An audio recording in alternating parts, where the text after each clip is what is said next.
दुनिया की सबसे बड़ी रॉकेट कंपनी जो ना केवल सैटेलाइट को बट इंसानों को भी मंगल ग्रह तक पहुंचाने का दम रखती है। जी हाँ, बिल्कुल, मैं बात कर रहा हूँ स्पेसएक्स कंपनी की।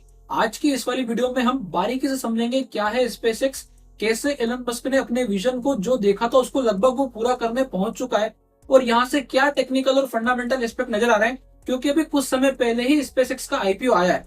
तो यहाँ पर कैसे हम भी उसका पार्ट बन सकते हैं, इसके बारे में आज हम डिटेल में समझेंगे। अब अगर सबसे सिंपल शब्दों में बोलूं तो स्पेसएक्स मतलब जिसने रॉकेट साइंस का पूरा गेम बदल दिया। सन 2002 में इलन मस्क ने स्पेसएक्स की शुरुआत करी। इलन मस्क सिर्फ एक बहुत छोटा सा काम करना चाहते थे।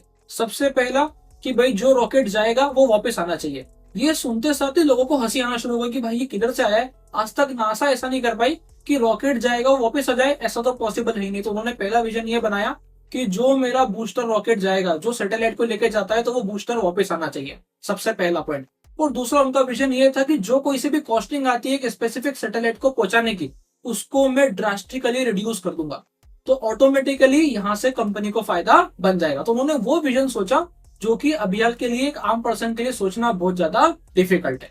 इसके बाद उनकी एक बात सुन के आज भी लोगों को हंसी आती है, जैसे रॉकेट को वापस भेज के वापस बुलाना एक हंसी की बात थी ना, ठीक इसी प्रकार से उनका अभी हाल का विजन पता है क्या है? उनका अभी हाल का विजन है कि इंसान को मल्टी प्लेनेट स्पीशीज बनाना। तो अभी हाल सुनने में कैसा लग रहा है? फिर से हंसी आ रही है कि यार मंगल ग्रह पे जाके कोई इंसान दे सकता है, कैसी बात करता है। बट जब रॉकेट जाके वापस आ सकता है तो मेरा यह मानना है कि कहीं ना कहीं उस बंदे में ऐसा दम है कि यहाँ पर आप मंगल ग्रह पे कुछ समय पे इंसानों को देख सकते हो। थोड़ा टाइम लगेगा बट पॉसिबल है। अगर आप वास्तव में मोटिवेशन लेना चाहते हैं तो ध्यान से सुनिएगा वाली बात।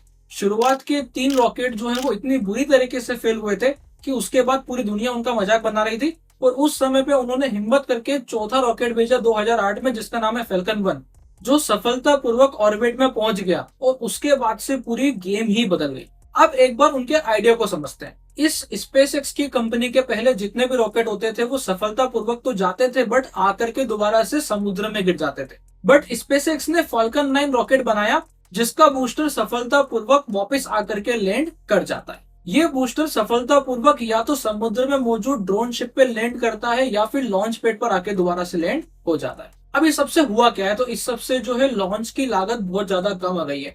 आप ऐसा समझ सकते हैं कि यहाँ पे काफी ज्यादा परसेंटेज फॉल हो गया है कि जैसे पहले कभी 100 रुपए लगते थे तो आज 100 रुपए से कम लग रहा है। इसके अलावा स्पेसएक्स जो है वो दुनिया में सबसे ज्यादा व्यस्त और भरोसेमंद सैटेलाइट फ्लीट बन चुका है। अब आप इस बंदे का दिमाग देखोगे कितना शानदार है। जैसे इन्होंने ये देखा कि भाई मेरा खुद का सैटेलाइट जब जा सकता है, मेरा खुद का रॉकेट है, तो भाई सैटेलाइट में मेरा खुद का होना चाहिए। तो उन्होंने क्या करा? स्टारलिंक नाम की एक नए प्रोजेक्ट की शुरुआत करी। अब स्टारलिंक का काम क्या है? ये क्या है? ये जो है अर्थ के लोअर ऑर्बिट पे रोटेट करता है, जहां पर इन्होंने पूरा एक सैटेलाइट का नेटवर्क बना दिया है, जिसकी हेल्प से आपको वहां पर भी इंटरनेट मिल जाएगा जहां पे टावर या केबल नहीं पहुंच सकती। ये पूरा सिस्टम सैटेलाइट से इंटरनेट देने का है। तो उन्होंने सोचा कि जब रॉकेट अपना जा रहा है, सैटेलाइट भी पहुंचाओ, सैटेलाइट पहुंचा के पूरा एक नेटवर्क ही बना दो और इंटरनेट सैटेलाइट के माध्यम से सब जगह पर पहुंचा दो। अभी तक स्पेसएक्स ऑर्बिट में 10,000 से ज्यादा स्टारलिंक सैटेलाइट पहुंचा चुका है, जो कि अपने आप में एक बहुत बड़ी बात है। इसी के साथ ही स्टारलिंक अब स्पेसएक्स के लिए एक बड़ा रेवेन्यू सोर्स बन चुका है। तो यहाँ से अगर आप बिजनेस के नजरिए से देखें तो ये तो एलन मस्क वाली बात हो गई।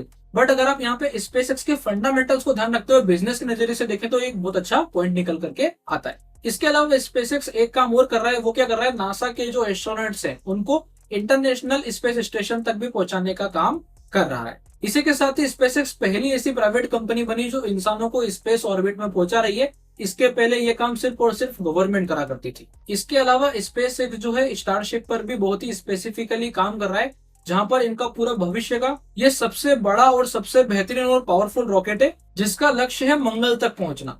अब यहाँ पर हम ओवर डिटेल में नहीं जाएंगे और सीधे चलेंगे फंडामेंटल की ओर कि भाई इतनी बड़ी कंपनी है, एलन मस्क की इतनी बात हो गई, स्पेसएक्स की इतनी बात हो गई, ये रॉकेट उड़ा दिया, इसको आसमान में पहुंचा दिया, सब कर दिया। अब जितनी खतरनाक यहाँ पे स्पेसएक्स के काम है उससे खतरनाक यहाँ पे नंबर आने वाले हैं। सबसे पहला जून 2026 में स्पेसएक्स की लिस्टिंग हुई है, और लिस्टिंग होते साथ ही आप देखेंगे यहाँ पर जो उसका मार्केट कैप है वो 1.6 ट्रिलियन डॉलर का है। इसके अलावा अगर हम रेवेन्यू की बात करें तो पिछले 12 महीने में इसका रेवेन्यू लगभग 19 बिलियन डॉलर का रहा है, और अगर 2026 की बात करें तो इनका 25 बिलियन डॉलर का अनुमान है। अगर हम स्टारलिंक यूजर्स की बात करें तो पूरी दुनिया में अभी हाल इनके पास 1 करोड़ से अधिक यूजर्स मौजूद है। अब जैसे कि मैंने आपको बताया कि सबसे ज्यादा सैटेलाइट अगर कोई पहुंचा रहा है तो वो कौन पहुंचा रहा है? स्पेसएक्स। इसलिए पिछले साल सिर्फ 2025 में स्पेसएक्स ने 165 फाल्कन 9 लॉन्च किए, यानी हर हफ्ते में 3 से ज्यादा लॉन्च, जो कि अपने आप में बहुत बड़ी बात होती है। इसके अलावा ये 12,400 से अधिक स्टारलिंक सैटेलाइट ऑर्बिट में भेज चुके हैं।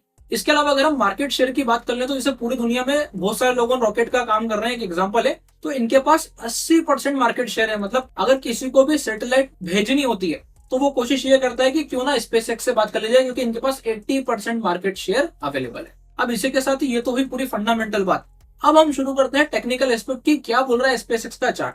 अब एक बार चार्ट पे चलते हैं और देखते हैं कि स्पेसएक्स कैसा परफॉर्म कर रहा है, फिर अपन आगे के रीजंस की बात करेंगे। तो सबसे पहली चीज आपको दिखाई देगी कि भाई इतना अच्छी बात करी, अभी आपने पूरा बताया, ऐसा फंडामेंटल बोल रहा है, ऐसा नंबर, अच्छे अच्छे नंबर बोल रहे हैं। भाई ये जो सारी चीजें थी, ये सारी चीजें थी कि ऊपरी ऊपरी से मतलब कि क्या वहां पर होता है, क्या कंपनी करती है, क्या नया कर रही है।